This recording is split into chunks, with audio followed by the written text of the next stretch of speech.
19 Strangest Things About Cuba. Cuba is the Caribbean's jewel, renowned not only for its stunning beaches and vibrant dances but also for its rich history. Visiting Cuba, tourists are immersed in a colorful environment where the past and present blend uniquely. Here, people travel by horse-drawn carriages and bicycles because cars are scarce and only vintage vehicles remain. Despite its small size and embargo, Cuba boasts one of the world's most advanced healthcare and education systems. In this country, selling Coca-Cola is illegal, and there are no Starbucks or McDonald's. Even before 2018, there was virtually no internet in Cuba. Interestingly, Cuba still issues food ration coupons today. Let's explore 19 of the strangest things about Cuba. Number 19. Condom Paradise.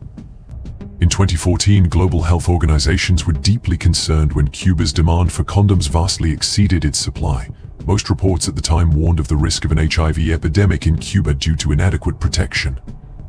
However, the enormous demand for condoms in Cuba did not entirely stem from biological needs but rather from daily life activities.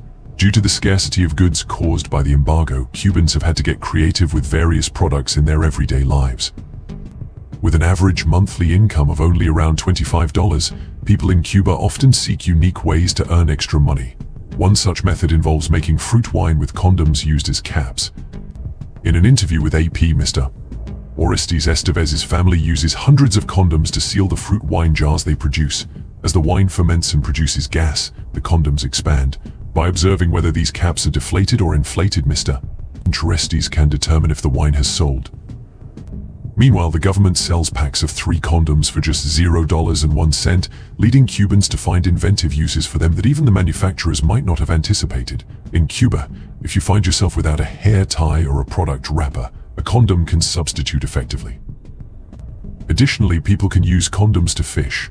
By attaching several condoms to a fishing rod, the line remains buoyant and can be cast farther into the sea.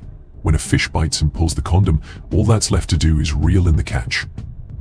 Interestingly, condoms are also used as substitutes for plastic bags for various products, as rubber is relatively scarce here. What do you think of these uses? Share your thoughts below. Number 18. Bride chooses male guests to dance with at weddings.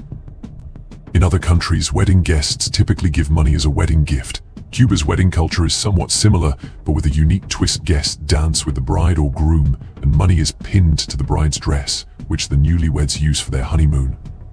Cuban weddings are often very formal, usually involving all relatives and friends, typically from 50 to 100 people or more. The bride's parents cover all wedding expenses because, in Cuba, women do not inherit property or own personal assets. This tradition serves as a dowry to help the bride feel more secure as she enters her new family and life. In Cuban wedding rituals, the money dance is considered the most unique cultural feature. Often, couples choose a simple, slow dance to soft music to express their happiness. Afterward, the bride can select men from the groom's family to dance with, such as the father-in-law, grandfather, or uncle.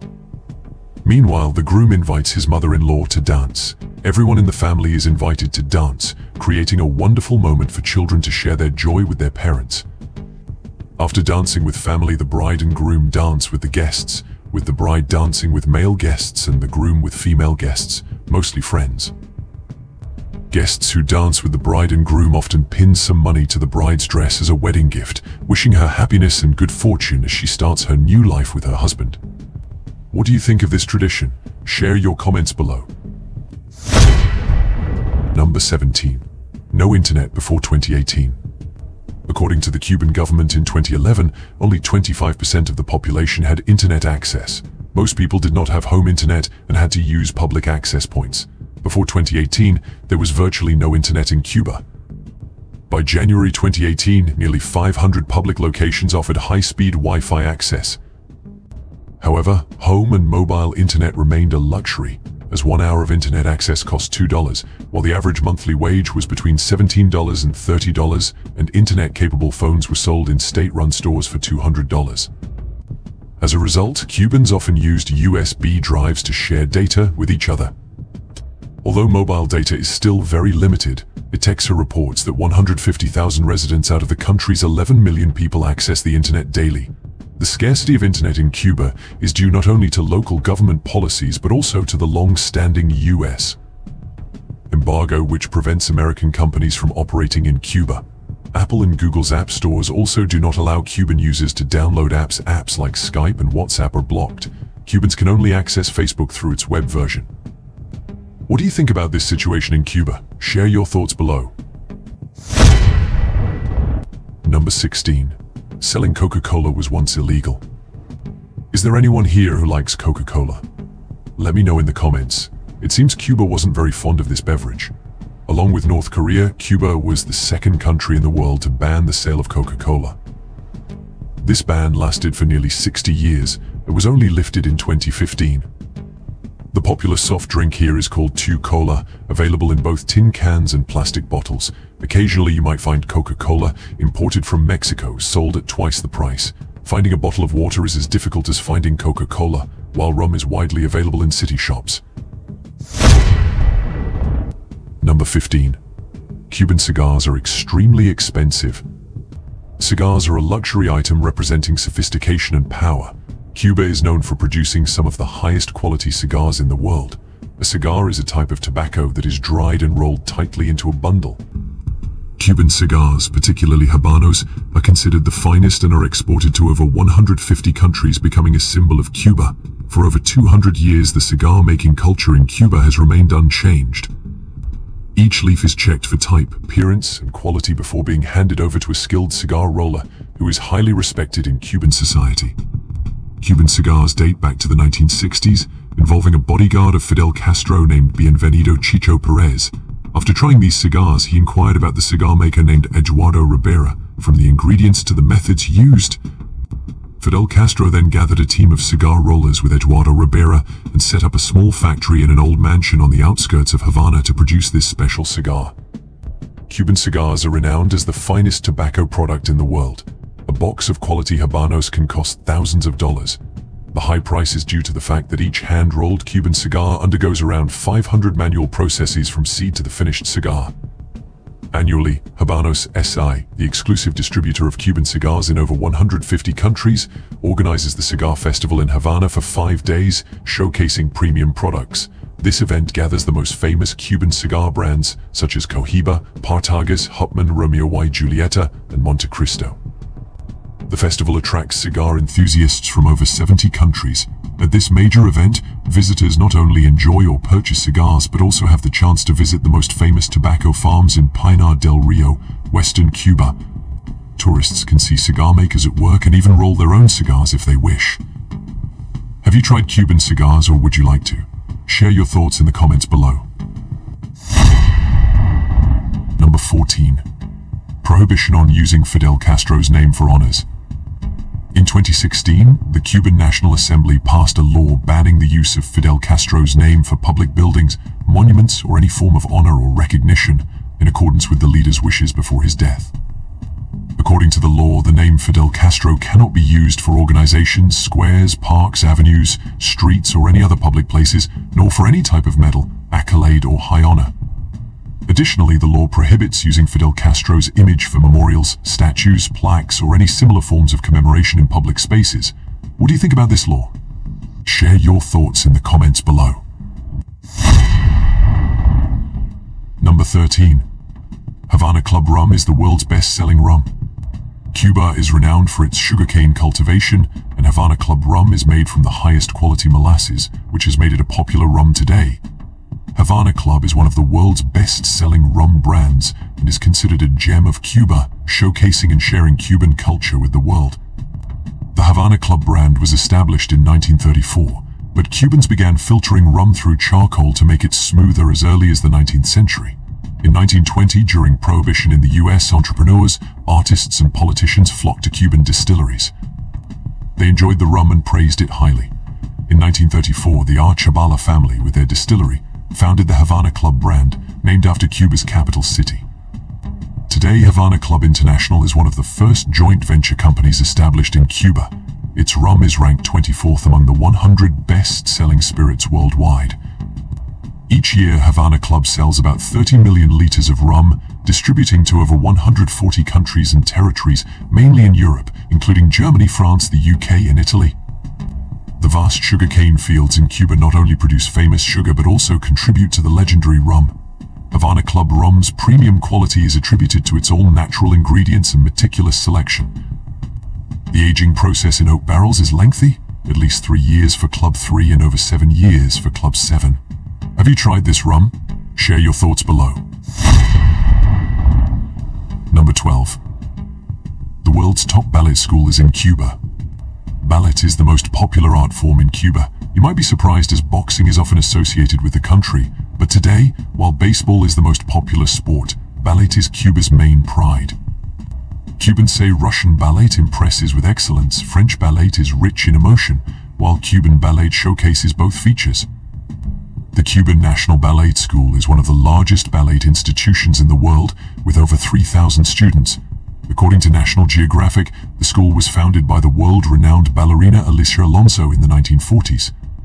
The Cuban National Ballet School trained students for 8 years, teaching them a unique Cuban style that combines American and European techniques. Cubans are very strict about ballet and take pride in their dancers. Unlike many places worldwide, in Cuba, dancers are regarded as stars and family pride. Male dancers are respected, and no one considers them weak or effeminate. Dancers also earn high salaries.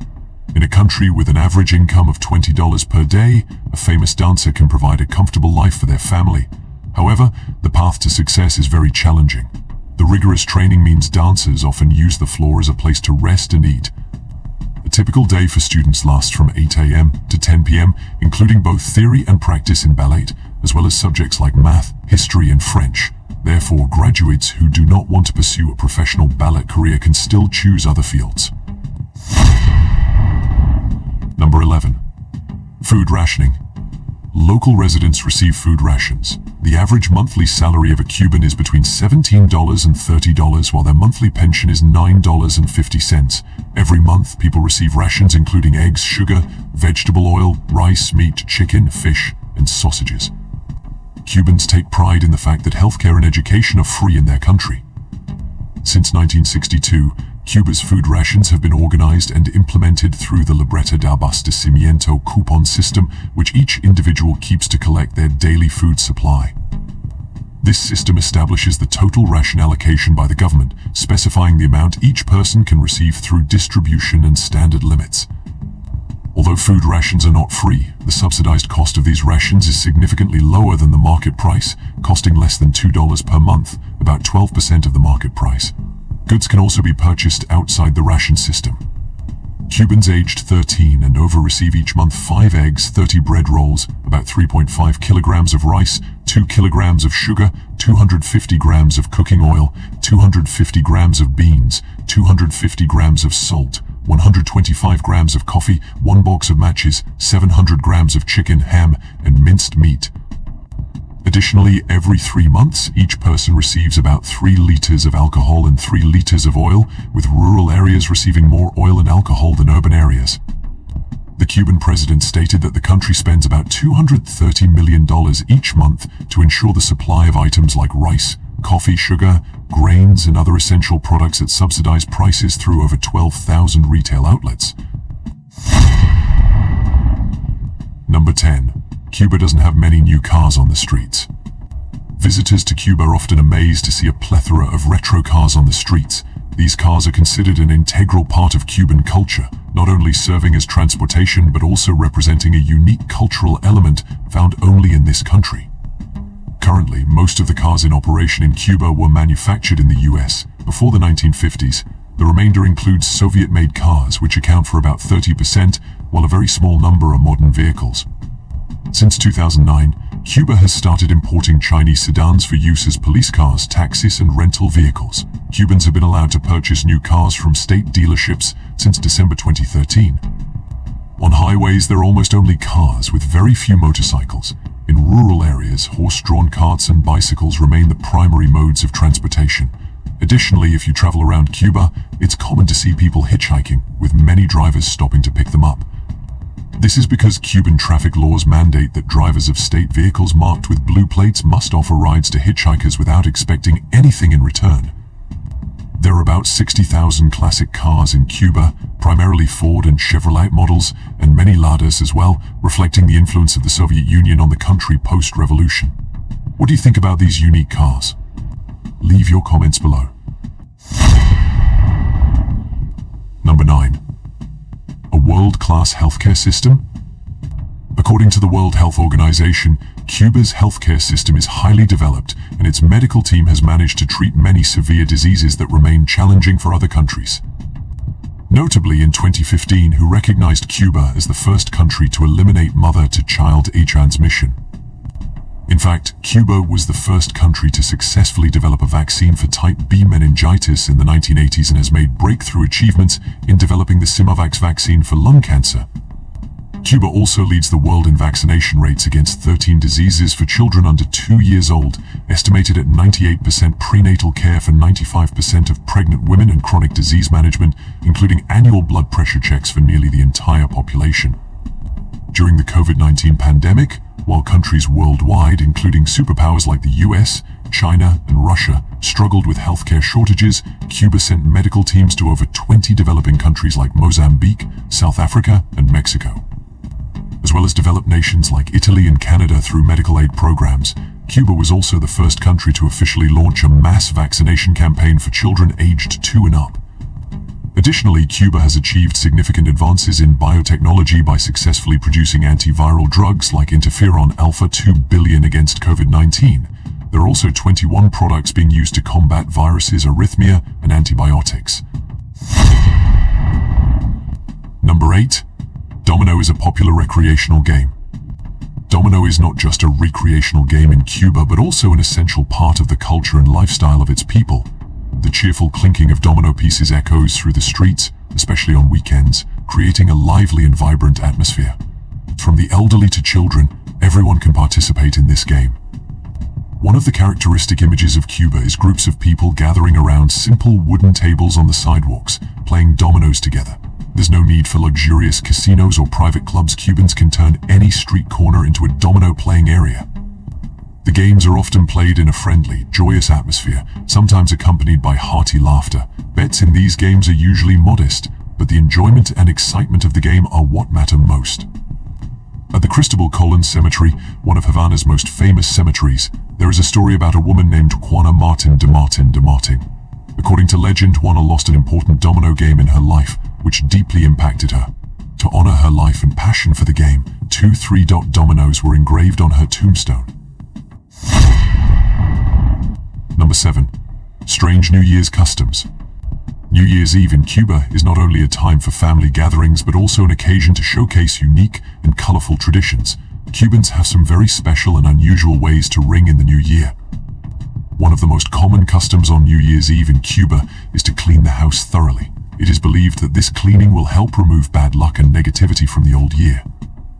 After cleaning, people throw a bucket of water out the door, symbolizing the sweeping away of all the bad things and welcoming a bright new year. This act is akin to a purification ritual, helping to cleanse the spirit and prepare for the good things to come. Another unique Cuban custom involves taking a suitcase outside at midnight and walking around the neighborhood. According to local belief, this action will bring many trips and exciting experiences in the coming year. The sight of Cubans carrying suitcases around the streets on New Year